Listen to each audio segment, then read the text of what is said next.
Bonjour à toutes et à tous et bienvenue dans notre nouvelle édition de On ne vous dit pas.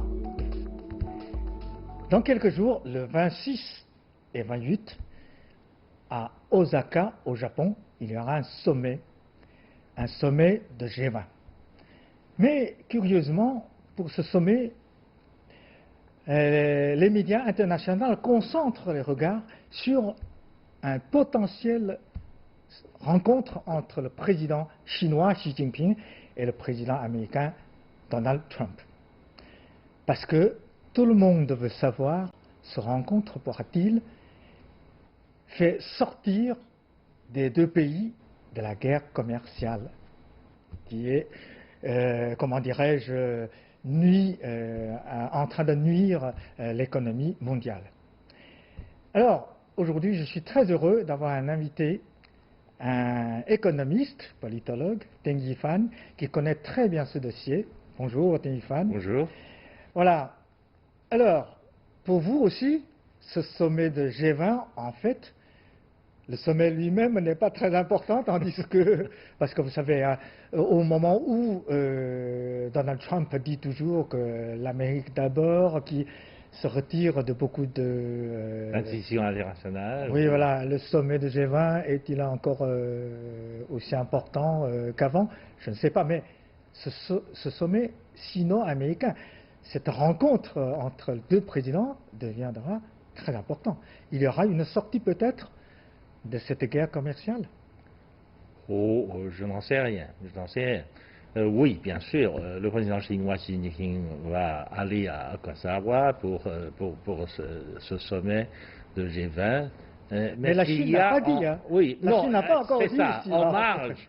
On ne sait pas si en marge de cette conférence au sommet, il y aura une rencontre bilatérale entre le président chinois et le président américain. On ne sait pas. Parce que jusqu'à maintenant, le président américain, il lance tout le temps des tweets, et dans un de ces tweets, il a menacé. Il dit que Xi Jinping doit venir à cette conférence, doit nous rencontrer, sinon je lèverai tout de suite le droit de douane jusqu'à 25% contre tous les produits chinois. Le reste de 300... sur le reste des 300 milliards de l'exportation chinoise. Mais c'est une menace. Oui, c'est une menace. Je ne sais pas, parce que dans le cas du président chinois, je pense qu'il aura du mal à accepter un tel chantage. En fait, c'est un chantage. Mais rencontrer Donald Trump au Japon à cette occasion, peut-être c'est aussi une occasion pour se parler. On voit que depuis un an, cette guerre qui a duré déjà un an, 11 négociations, il n'y a rien, mais il faut attendre ce sommet pour trouver une sortie. Je n'en sais rien, parce que oui, il y a eu officiellement 11 rounds de négociations, etc., mais finalement rien n'est vraiment sorti de concret de ces négociations. Jusqu'à maintenant, contrairement aux autres négociations, des informations ont été sorties petit à petit au cours de la négociation, tandis que cette fois-ci, jusqu'à maintenant, personne ne sait rien de la négociation. Personne ne sait rien de la négociation, on ne sait pas de quoi il s'agissait. Mais une partie de contenu est révélée par New York Times. Mais on ne sait pas, parce que ce n'est pas confirmé. Ce n'est pas confirmé ni par la partie chinoise, ni par la partie américaine. Donc, on n'en sait rien. Et apparemment, du côté chinois, on a nommé un nouveau négociateur. C'est ça, c'est vrai. En fait, cette fois-ci, les Américains auront en face d'eux un négociateur très intelligent et de riche expérience, parce que celui-là négociait avec les Américains pendant plus de 28 ans. Ça s'appelle un certain monsieur ou quelque chose. Il a été il a été chef de la délégation chinoise auprès de l'OMC. Il a été vice-ministre du commerce, il connaît très bien le dossier. Il a toujours suivi le dossier de négociation avec les Américains dès le départ. Donc il connaît très bien cela. Alors, dès le début de l'année dernière, il y avait un an, lorsque vous avez été à mon invitation sur ce plateau, vous avez dit que vous êtes optimiste parce que la Chine, les États-Unis vont perdre cette guerre commerciale. Alors, vous maintenez toujours cet optimisme? Ah oui, mais je suis toujours ministre. Les Américains sont en train de perdre cette guerre commerciale. Vous savez, tous les autres experts oui, disent selon que... les estimations, voyons ça, selon les estimations de l'Institut d'études de l'économie internationale à Washington DC, donc aux États-Unis, eh bien, pour la guerre commerciale de l'année dernière, pendant un an, les Américains ont perdu en moyenne, par tête d'habitant, les Américains ont perdu à peu près $650 par tête d'habitant. Parce que si le droit ça continue, a augmenté. c'est ça, si ça continue, si le gouvernement Trump continue à élever le droit de douane sur les autres produits chinois, etc., ça peut monter très rapidement à plus de $2200 par tête d'habitant. Donc le pouvoir d'achat du peuple américain va diminuer. C'est quelque chose de très important, d'autant plus que ça va exercer une pression énorme sur le taux d'inflation dans l'économie américaine. La Réserve fédérale sera forcée de relever très rapidement le taux d'intérêt. Et dans ce cas-là, il y a de forts risques que la bulle se perce aux États-Unis, parce que sur la bourse de New York, il y a une énorme bulle. Et si cette bulle se creuse, il y aura à nouveau une crise, cette fois-ci beaucoup plus importante que celle de 2008. L'économie chinoise, bien sûr, mais l'économie mondiale sera affectée à nouveau, cette fois-ci, de façon beaucoup plus importante. Tout le monde sera dans l'eau. Mais Donald Trump a dit on va diminuer l'importation de la Chine. Ils vont tourner vers d'autres pays asiatiques, par exemple le Vietnam, d'autres pays asiatiques. Et les statistiques montrent aussi que l'importation des États-Unis de ces pays augmente réellement. Beaucoup. Oui. Est-ce que dans ce cas... On vient d'observer les statistiques des 5 premiers mois de cette année. Effectivement. 2019. 2019, on a fait les statistiques de ces 5 premiers mois de l'année. Et effectivement, il y a une légère baisse de l'exportation chinoise vers le marché américain. Le marché américain était le premier marché de l'exportation chinoise. Mais cette année, pendant les 5 premiers mois, le premier marché, c'est l'Union européenne. L'Union européenne est devenue le premier marché. Les États-Unis deviennent le deuxième. Non, les États-Unis deviennent troisième.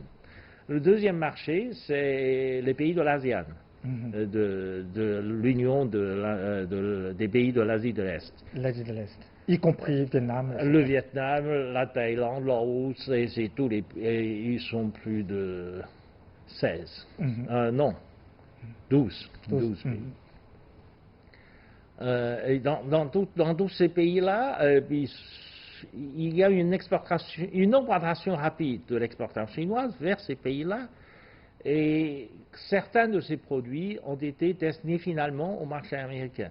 En fait, c'est la Chine. La Chine exporte moins directement aux États-Unis, mais il exporte dans les pays ASEAN, et qui, eux, exportent vers les États-Unis. Parce que finalement, les pays comme le Vietnam, le Laos, le Cambodge, etc., ils exportent beaucoup de produits au marché américain, mais ils sont incapables de produire complètement les produits. Donc ils importent beaucoup de choses de Chine pour les rassembler et les exporter vers le marché final de consommation, qui est toujours les États-Unis. Donc en fait, la Chine a constitué une sorte de chaîne de production régionale ou mondiale dans cette région-là. Il n'y a pas que la Chine, mais aussi les pays de l'ASEAN qui font partie de cette chaîne de production régionale. Donc, pour la Chine, c'est tout simplement cette guerre a forcé la Chine à changer les pays destinataires de nos exportations. C'est pour ça que l'ASEAN est devenu deuxième exportateur de Chine. D'accord. Et ça n'a pas changé beaucoup de choses, parce que si on regarde le déficit commercial américain, c'est constant et ça augmente. Ça augmente. Il n'y a pas de changement, même vis-à-vis de la Chine.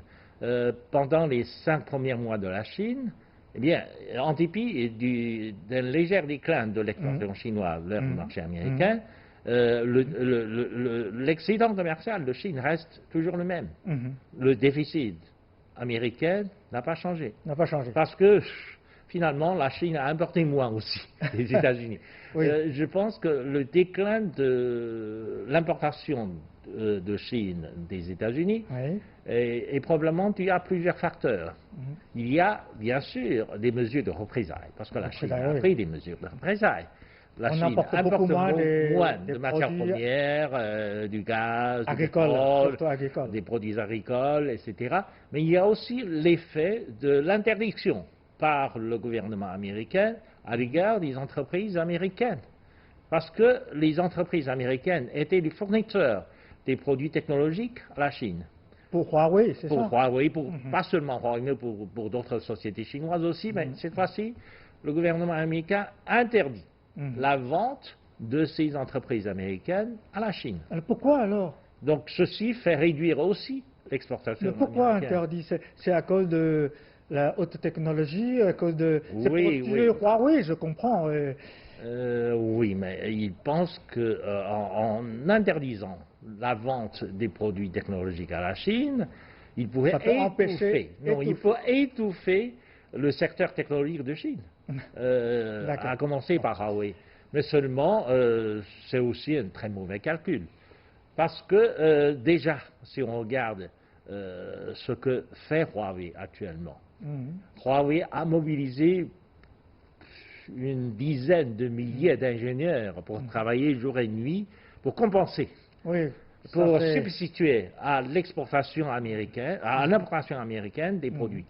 Et finalement, très rapidement, tout sera remplacé par Made in China, par des produits chinois. Je pense que dans 3 ans, les entreprises américaines auront du mal à concurrencer avec des entreprises chinoises dans ce domaine-là. Il y aura beaucoup d'entreprises américaines qui feront faillite d'ici 5 ans. J'en suis sûr. Parce que les entreprises chinoises n'achèteront plus leurs produits. Le marché chinois est le plus grand marché qui représente plus de 70% du marché mondial. Eh bien, si vous voulez vous couper de ce marché, c'est un acte suicidaire. C'est tout simplement un acte suicidaire. Ça va forcer les entreprises chinoises, européennes, japonaises, coréennes, etc. de travailler pour ce marché et seulement les entreprises américaines sont exclues de ce marché. À la fin, les entreprises américaines sont devenues des entreprises non fiables. Personne ne peut se fier à la fourniture de ces entreprises. Donc ça va devenir quelque chose de catastrophique pour les entreprises américaines et pour l'économie américaine en général. Alors, ceci dit, j'ai l'impression que Donald Trump connaît très très mal la Chine. Et j'ai l'impression surtout, c'est que selon les informations qu'on a, il est entouré des gens très durs, par exemple Peter Navarro, etc., etc. Ce sont des gens qui ont une information sur la Chine totalement erronée. Mais pourquoi? Non. Il faut, pour comprendre le comportement de l'administration Trump, etc., il faut comprendre comment c'est la logique. La logique est dans la main de Steve Bannon. Steve Bannon. Mais il était déjà il est en dehors de ce gouvernement, mais il est derrière. Il est derrière la scène, il dirige tout ça, etc. Bannon est le chef spirituel de ces néoconservateurs. Parce que Bannon, avant de quitter la Maison-Blanche, disait qu'il était une espèce de léniniste, à l'inverse. Il était une léniniste d'extrême droite. Léniniste d'extrême droite veut dire qu'il prend des risques de déstabiliser complètement le système pour réaliser les objectifs qu'il préfère établir. Ça, c'est sa logique. Pour plus qu'une fois, Lighthizer, donc le négociateur de cette guerre commerciale, menace les entreprises américaines qu'il vous faut faire des sacrifices pour atteindre nos objectifs, les objectifs de l'État. De là à dire que l'Amérique est une économie de marché, c'est de la rigolade. Aucun gouvernement dans une véritable économie de marché n'ose donner des règles aussi rigoureuses à des entreprises. Et de dire à des entreprises de ne pas obéir aux lois de marché. Mais c'est de la rigolade. Et maintenant, le gouvernement Trump force les entreprises américaines à faire défaut à leurs engagements commerciaux. Rien que pour cela, les entreprises américaines doivent payer des amendes très lourdes. Non seulement des amendes, apparemment le gouvernement chinois voulait faire une liste des entreprises américaines. C'est ça. S'ils ne respectent pas les engagements. Les entreprises américaines menacées par le gouvernement Trump et font défaut à leurs engagements commerciaux seront punies, seront mises sur une liste par le gouvernement chinois. Et dans l'avenir, ils seront complètement exclus du marché chinois. Et elles seront qualifiées d'entreprises non fiables. Mais dans ce cas-là, visiblement, beaucoup d'entreprises américaines seront punies aussi. Mais la liste n'est pas encore établie. Mais là, ça commence. C'est pour ça qu'il y a de plus en plus de conflits entre des sociétés, entre des entreprises et le gouvernement américain. Google, par exemple. Google était détenteur du logiciel pour Android. Parce qu'Android est utilisé par le Huawei. Tandis que c'est aussi un engagement commercial. C'est un engagement commercial que Google donne complètement le droit de propriété d'Android à tout le monde. Donc il n'y a pas que Huawei, mais tout le monde. À part Apple. À part Apple, tous les autres fabricants de téléphones mobiles peuvent utiliser le logiciel Android. Alors que là, si Google répond à l'appel du gouvernement Trump, interdit l'usage du software, donc du logiciel Android par Huawei. Huawei est prêt à lancer son propre système, son propre logiciel d'opération. Oui, qui a un nom de la... Hongmeng. C'est En plus, en fait, ils sont en train de faire des essais sur plus d'1 million d'appareils. Ils vont sortir rapidement. Ils sont en train de faire des essais sur plus d'1 million d'exemplaires. En Chine, par toutes sortes d'appareils mobiles, etc. En fait, le logiciel Hongmeng apparaît beaucoup plus mobile, plus rapide que d'Android. Donc si par hasard Huawei était forcé d'utiliser ce logiciel et que le logiciel se montre plus efficace qu'Android, eh bien, je suis sûr que dans un an ou deux, tout le monde va utiliser Hongmeng au lieu d'Android. Et ça va être une catastrophe pour Google. Bon, alors, apparemment, selon certaines informations, Steve Bannon ou Peter Navarro, etc., ils sont entourés par des Américains d'origine chinoise. Ce sont des dissidents chinois, apparemment. Oui, mais il y a un auteur, par exemple, qui a écrit plusieurs fois La Chine va s'effondrer, c'est Zhang Jiaqun. Oui, il s'appelle Golden Zhang en anglais. C'était un avocat de Hong Kong.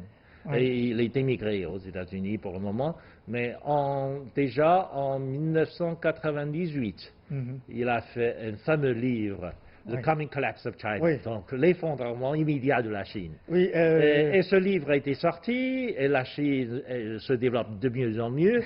Il faisait l'objet de la rigolade aux États-Unis. Mais il a influencé plusieurs présidents américains. Mais cette fois-ci, il a été appelé à témoigner. Non pas devant le Congrès américain, mais devant ce qu'on appelle le comité du danger présent.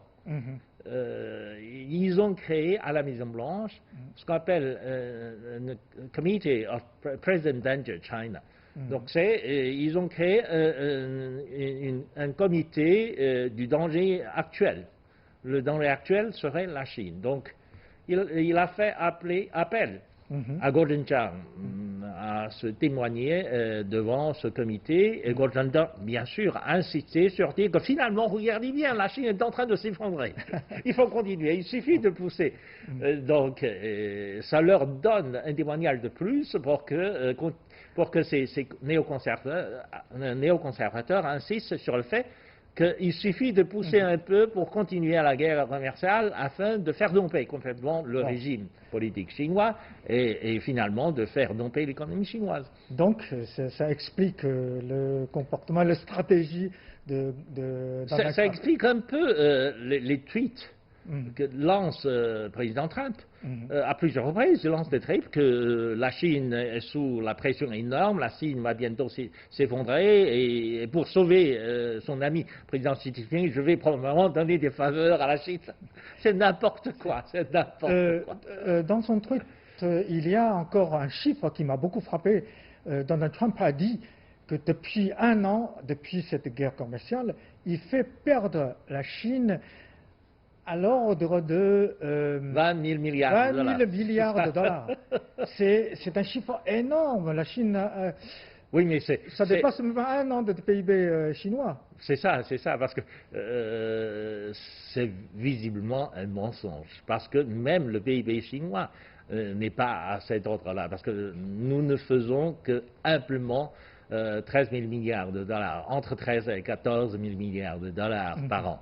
Donc 20 000 milliards, il nous faut encore quelques années pour faire cet effort. Encore plus pour l'exportation chinoise. Si l'exportation chinoise atteigne ce niveau, donc 20 000 milliards, il faut encore, je ne sais pas, attendre 20 à 30 ans. Oui, Dans 20 à 30 ans, oui, la Chine serait capable de produire autant de choses parce que aujourd'hui, la capacité chinoise de l'exportation est très grande, très importante, énorme.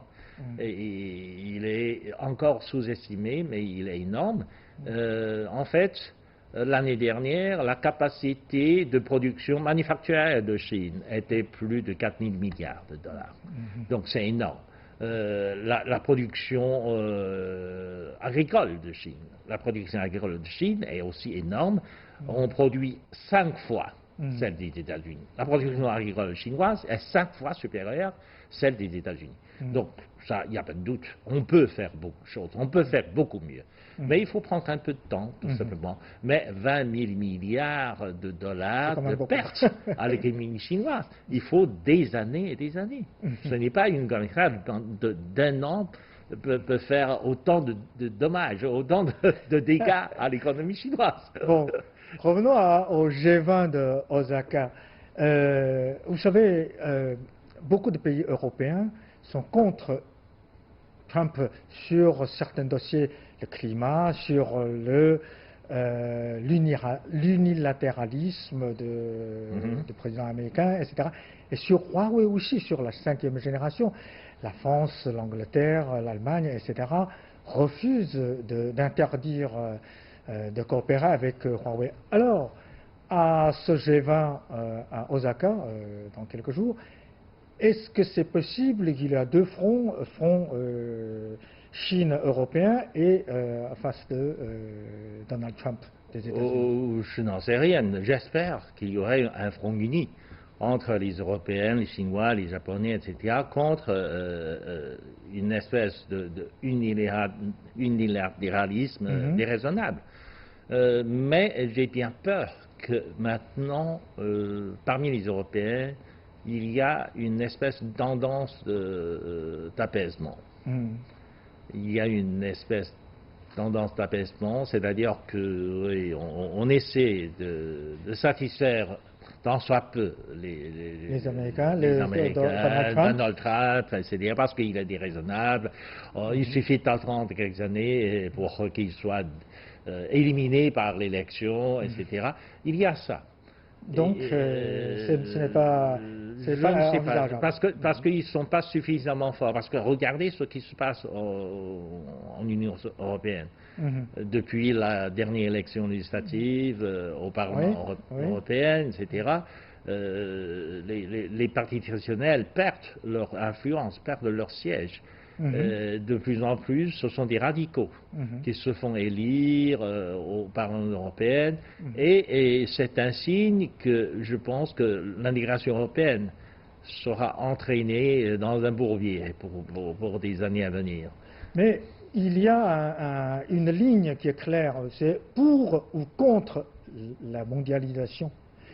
Apparemment, les États-Unis de Trump est contre la mondialisation et tout le reste sont pour. Pour le moment, oui. Officiellement, les gouvernements de l'Europe, de l'Union européenne, de la plupart des pays européens, même les Anglais aussi, ils sont pour la mondialisation.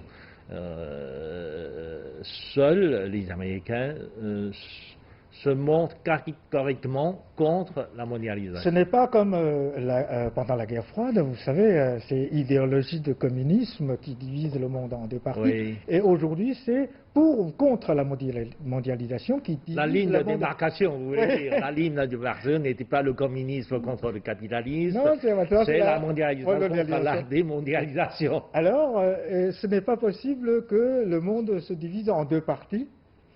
Oui, dans ce cas-là, le monde de la démondialisation, c'est-à-dire les Américains, seront complètement exclus du marché mondial. Ils seraient forcés de se replier sur un coin.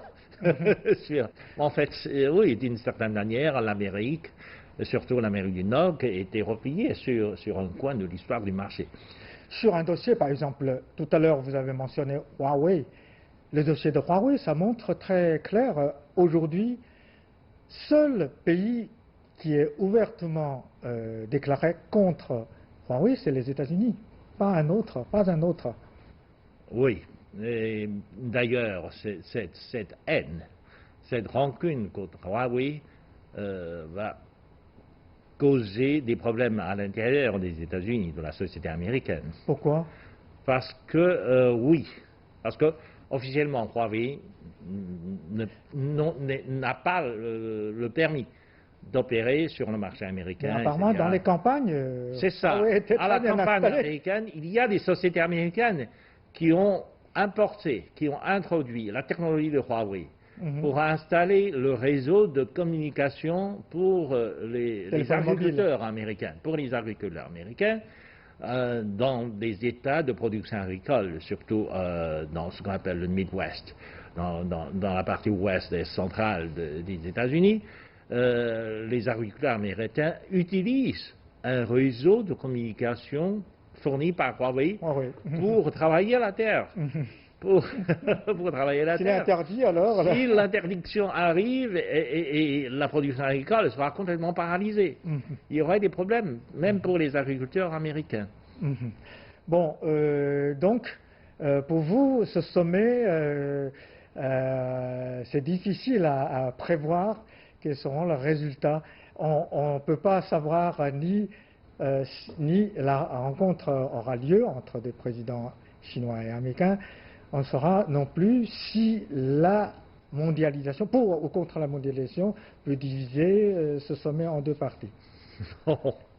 Je crois que pour le moment, non.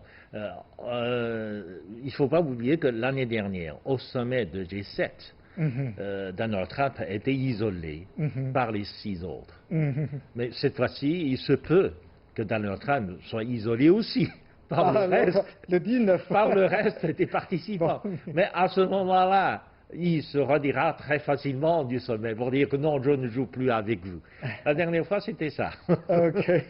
Bon, merci beaucoup. Je suis très impressionné par votre optimisme et surtout, je suis très convaincu. Merci. Et merci aussi à nos chers téléspectateurs. Merci pour votre fidélité et à la prochaine.